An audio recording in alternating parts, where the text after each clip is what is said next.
ಕಣ್ಣೆಲ್ಲ ಅವಳು ಹೊಟ್ಟೆ ಮೇಲೆ ಇದೆ. ಅವಳು ಗರ್ಭಿಣಿ ಅಲ್ಲ ಅಂತ ಗೊತ್ತಾದ್ರೆ ಆಮೇಲೆ ನಮಗಿದೆ. ಭಗವಂತ, ಇವ್ರು ನನ್ನ ಮಾತು ಕೇಳ್ದೇನೆ ಅವ್ರನ್ನೆಲ್ಲರೂ ಬರೋಕೆ ಹೇಳಿದ್ದಾರೆ. ಅವಳು ಗರ್ಭಿಣಿ ಅಲ್ಲ ಅನ್ನೋ ವಿಷಯ ಮಾತ್ರ ಆಚೆ ಬರದೇ ಇರೋ ಹಾಗೆ ನೋಡ್ಕೊಳಪ್ಪ.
ಸಂಪದಾನ ನಾನ್ ರೆಡಿ ಮಾಡ್ತೀನಿ ಬಿಡಮ್ಮ.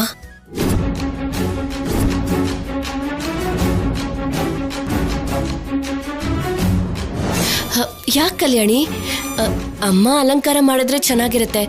ಅವ್ರ ಕೈಯಿಂದ ಅವರೇ ಮಾಡ್ಲಿ. ಹೌದಮ್ಮ, ಸೀಮಂತದಲ್ಲಿ ಕೂರಿಸ್ಬೇಕು ಅಂದ್ರೆ ಸ್ವಲ್ಪ ಅನುಭವ ಇರೋರೇ ಸಿದ್ಧ ಮಾಡಬೇಕು. ಅದ್ರ ಬಗ್ಗೆ ನಿನ್ಗೇನ್ ಗೊತ್ತು? ನಾವು ಮಾಡ್ತೀವಿ ಬಿಡು.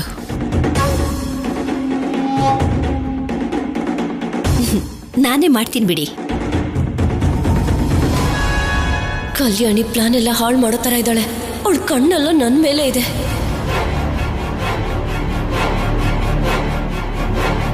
ಇವತ್ತು ಏನಾದ್ರೂ ಆಗ್ಲಿ, ಸಂಪದ ಗರ್ಭಿಣಿನ ಅಲ್ವಾ ಅಂತ ಗೊತ್ತು ಮಾಡ್ಕೋಬೇಕು.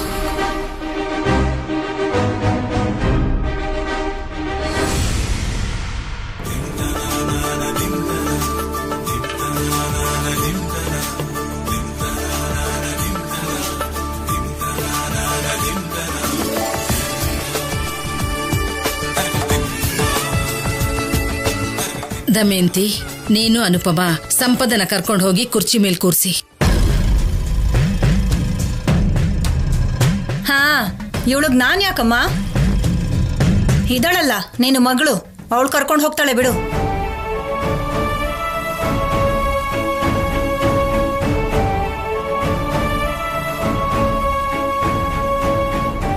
ದಮಯಂತಿ, ಹೊರಗಡೆ ಬಂದಾಗ ಕೂಡ ನಿನ್ ರೀತಿ ಬದಲಾಗಲ್ವಾ? ಮನೇಲಿ ಒಂಥರ ಹೊರಗಡೆ ಒಂಥರ ಇರೋದಕ್ಕೆ ನನಗ್ ಬರಲ್ಲ ರೀ. ನಾನು ಎಲ್ಲಾ ಕಡೆ ಒಂದೇ ತರ ಇರ್ತೀನಿ. ನೀವೆಲ್ರೂ ಬಾ ಅಂತ ಕರ್ದಿದ್ದಕ್ಕೆ ಬಂದೆ. ಬಂದಿರೋ ಕೆಲ್ಸ ಏನೋ ಅದನ್ನ ಮುಗಿಸಿ ಮೊದ್ಲು ಬೇಗ ಹೊರಡೋಣ. ಹೇಗೂ ಮಾಡ್ಬೇಕು ಅಂತ ಆಸೆ ಪಟ್ಟಿದ್ದೀರಲ್ಲ, ನಿಮ್ ಕೈಯಾರೆ ನೀವೇ ಮಾಡ್ಕೊಳ್ಳಿ. ಬಸ್ರಿ, ಅದ ಹೆಂಗಸನ ಬಗ್ಗೆ ನಾವು ಕೆಟ್ಟದಾಗ ಮಾತಾಡಬಾರ್ದು, ಕೆಟ್ಟದಾಗ ನಡ್ಕೊಳ್ಳೋ ಹಾಗೆ ಮಾಡಬಾರ್ದು ದಮಯಂತಿ. ಎಲ್ರು ನನಗ್ ನೀತಿ ಹೇಳೋದಕ್ ಮಾತ್ರ ರೆಡಿಯಾಗಿ ನಿಂತಿರ್ತಾರೆ.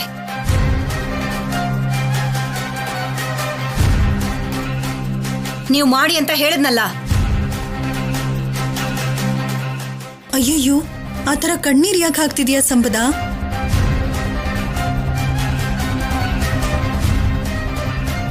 ನಾವು ಮಾಡಿರೋ ದ್ರೋಹನೆಲ್ಲ ಮರ್ತು ಹೋಗಿ ನಮ್ಮ ಮನೆವರೆಗೂ ಬಂದಿರೋದೇ ನನಗ್ ಜಾಸ್ತಿ. ಅಂಥದ್ರಲ್ಲೂ ನನ್ನ ನಿಮ್ಮ ಮಗಳ ತರ ಅಂತ ಅನ್ಕೊಂಡು ಇಷ್ಟು ಚೆನ್ನಾಗಿ ಸೀಮಂತ ನಡ್ಸ್ಕೊಟ್ರಿ. ನಾನು ನಿಮ್ ಋಣ ಹೇಗ್ ತೀರಿಸ್ಲಿ?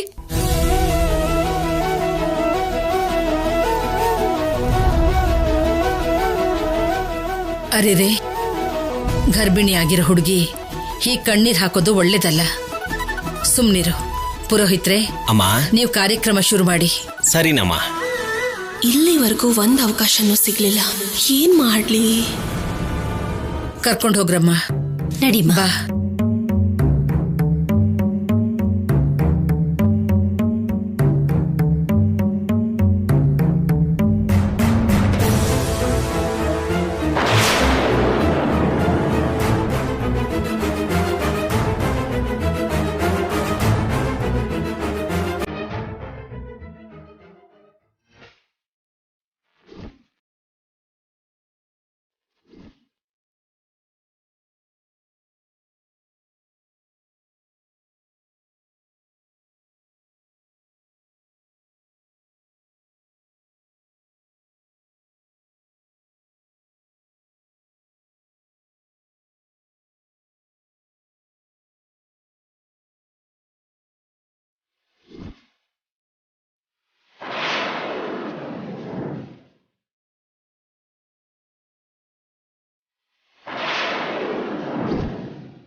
ಅಜ್ಜಿ ಏನಮ್ಮ?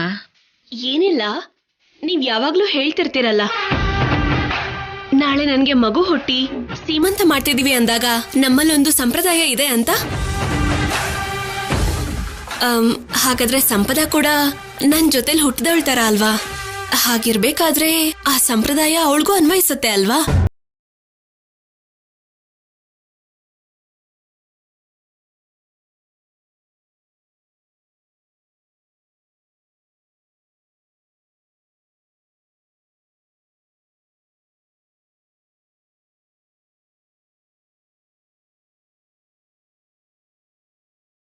ಹೊಟ್ಟೆಲಿರೋ ಮಗುಗೆ ಮಂತ್ರ ಹೇಳ್ತೀವಲ್ಲ,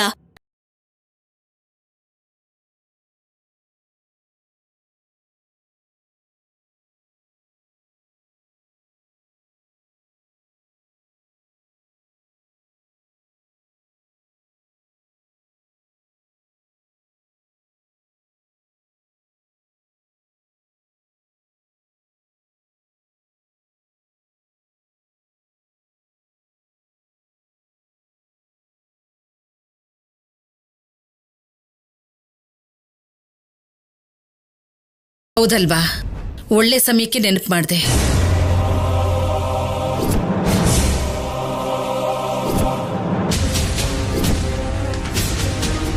ಪುರೋಹಿತ್ರೆ, ಆ ಪದ್ಧತಿ ಕೂಡ ನಮಗಿದೆ. ಸರಿ, ಹಾಗೆ ಮಾಡಿಮ್ಮ. ಒಂದೊಂದು ವಂಶಗಳಲ್ಲಿ ಬೇರೆ ಬೇರೆ ಸಂಪ್ರದಾಯಗಳು, ಬೇರೆ ಬೇರೆ ಪದ್ಧತಿಗಳಿರುತ್ತವೆ. ಅದನ್ನು ಯಾರು ಬೇಡ ಅಂತಾರೆ ಹೇಳಿ?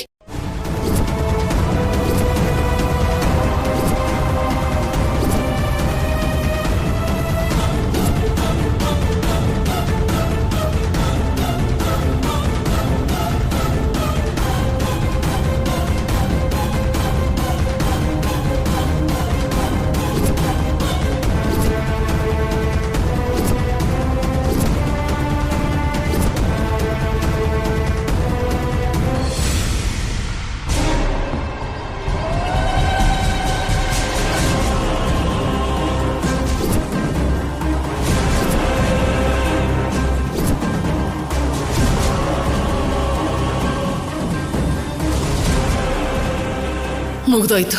ನಾನು ಏನ್ ನಡಿಬಾರ್ದು ಅನ್ಕೊಂಡಿದ್ನೋ ಅದೇ ನಡೀತಾ ಇದೆ.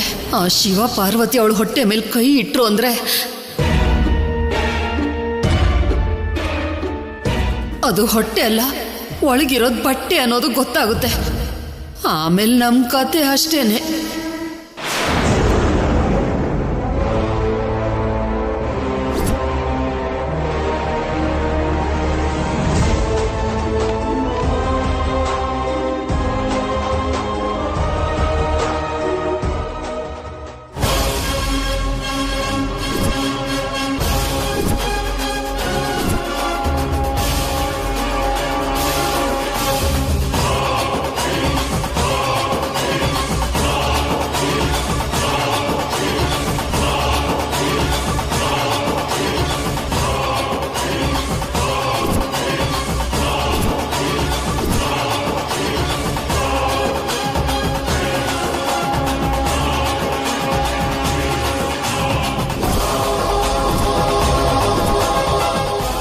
ಅಮ್ಮ ನಿಲ್ಸಿ.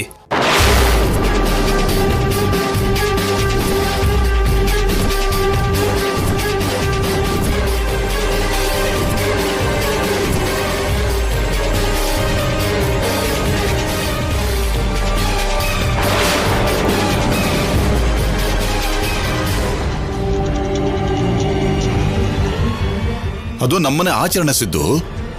ಯಾಕೆ ಸುಮ್ಮನೆ ತೊಂದರೆ ಕೊಡ್ತಿದ್ಯಾ? ನಿಮ್ದೇನಾದ್ರೂ ಹೊಸ ಆಚರಣೆಗಳಿದ್ಯಾ? ನಮ್ಗೆ ಅಂತ ಯಾರೂ ಇಲ್ಲ. ನಮ್ಮ ಪರಿಸ್ಥಿತಿನೂ ಸರಿ ಇಲ್ಲ. ಈ ಆಚಾರ ಬೇರೆನಾ?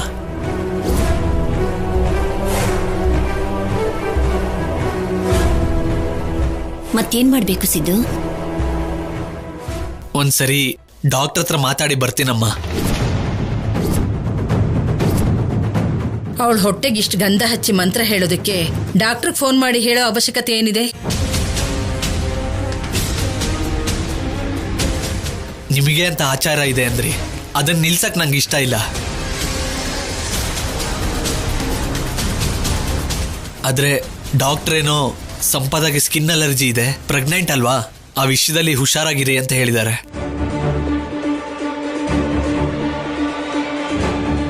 ಹೊಟ್ಟೆ ಮೇಲೆ ಯಾವುದೇ ತರಹದ ಆಯಿಲ್ಸು, ಅರಿಶಿನ ಕುಂಕುಮ ಯಾವುದೇ ತರ ಹಚ್ಚಬೇಡಿ ಅಂತ ಹೇಳಿದ್ದಾರೆ.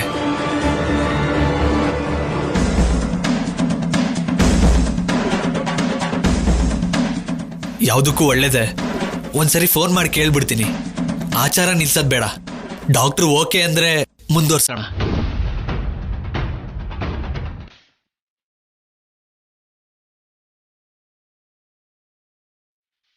ಏನಾಗಲ್ಲ ಬಿಡು.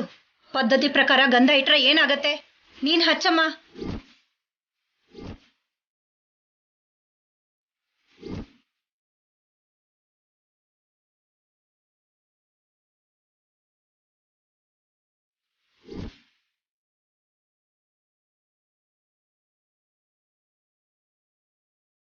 ಗರ್ಭಿಣಿ ಹುಡುಗಿ ಅಲ್ವಾ? ಡಾಕ್ಟ್ರು ಮಾಡಬೇಡಿ ಅಂದದ್ದನ್ನ ನಮ್ಮ ಇಷ್ಟದ ಪ್ರಕಾರ ಮಾಡಿದ್ರೆ ನಾಳೆ ಆಗ್ಬಾರ್ದೇನಾದ್ರೂ ಆದ್ರೆ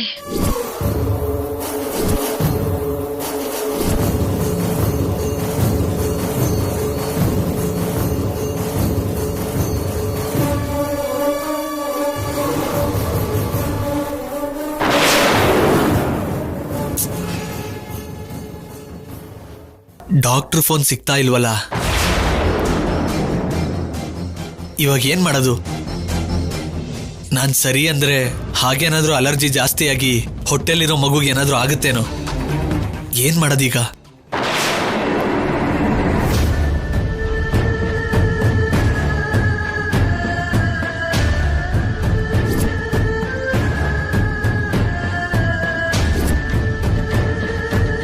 ಅಮ್ಮ, ನಮ್ಮ ಮನೆಗೆ ಬರ್ತಾ ಇರೋ ಮೊದಲನೇ ಮಗು, ಅವಳಿಗೇನಾದ್ರೂ ಆಗುತ್ತೆ ಅನ್ನೋ ಭಯ ನಮ್ಗಿಲ್ಲ. ಆದ್ರೆ ಅವಳು ಹೊಟ್ಟೆಲಿರೋ ಮಗುಗೇನಾದ್ರೂ ಆಗುತ್ತೇನೋ ಅಂತ ಭಯನಮ್ಮ.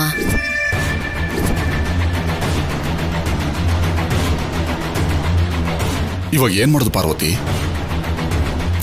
ಗಂಧ ಹಚ್ಚಿದ್ರೆ ಏನೂ ಆಗಲ್ಲ ಅಜ್ಜಿ. ದೇಹಕ್ಕದು ಒಳ್ಳೇದೇ ಅಲ್ವಾ?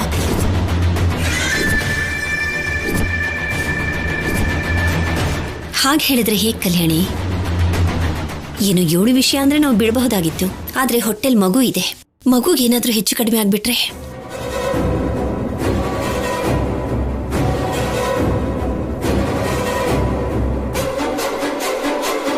ಒಂದ್ ನಿಮಿಷ ವೆಯ್ಟ್ ಮಾಡಿ.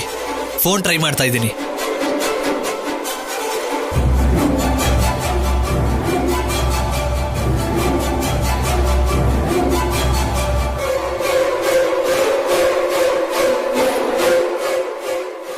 ಬೇಡ ಬಿಡಿಸಿದ್ದು.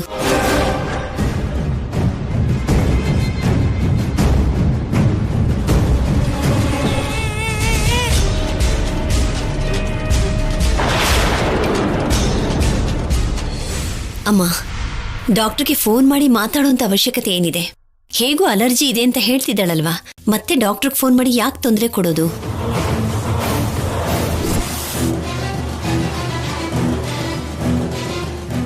ಚಂದನ ಹಚ್ಚದೇ ಇದ್ರೂ ಪರವಾಗಿಲ್ಲ, ಮಂತ್ರ ಹೇಳಿ ಮುಗಿಸಿದ್ರೆ ಸಾಕು. ಅದು ನಿಜಾನೇ. ಹಸುಗೂಸಿನ ಪ್ರಾಣದ ಜೊತೆ ಚೆಲ್ಲಾಟ ಆಡಬಾರ್ದು.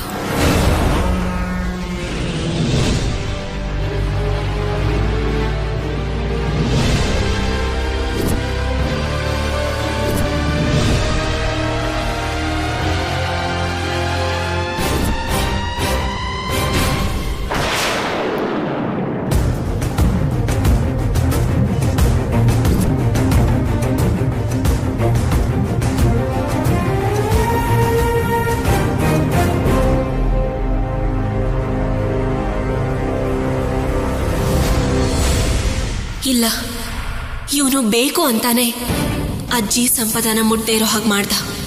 ಬಿಡಲ್ಲ. ಹೇಗಾದ್ರೂ ಇವತ್ತು ಈ ರಹಸ್ಯನ ಬಯಲು ಮಾಡ್ತೀನಿ.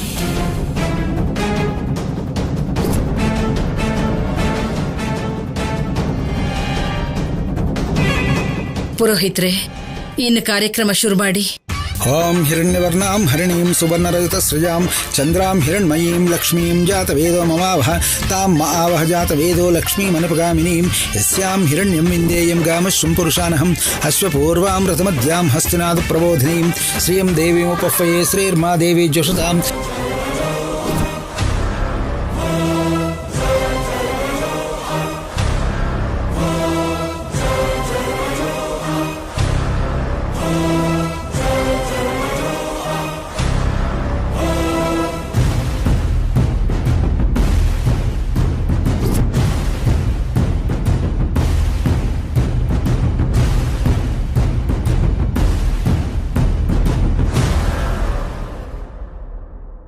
ಏನಮ್ಮ ಎಲ್ರೂ ಅಲ್ಲಿದ್ರೆ ನೀನ್ ಇಲ್ಲೇನ್ ಮಾಡ್ತಾ ಇದ್ಯಾ?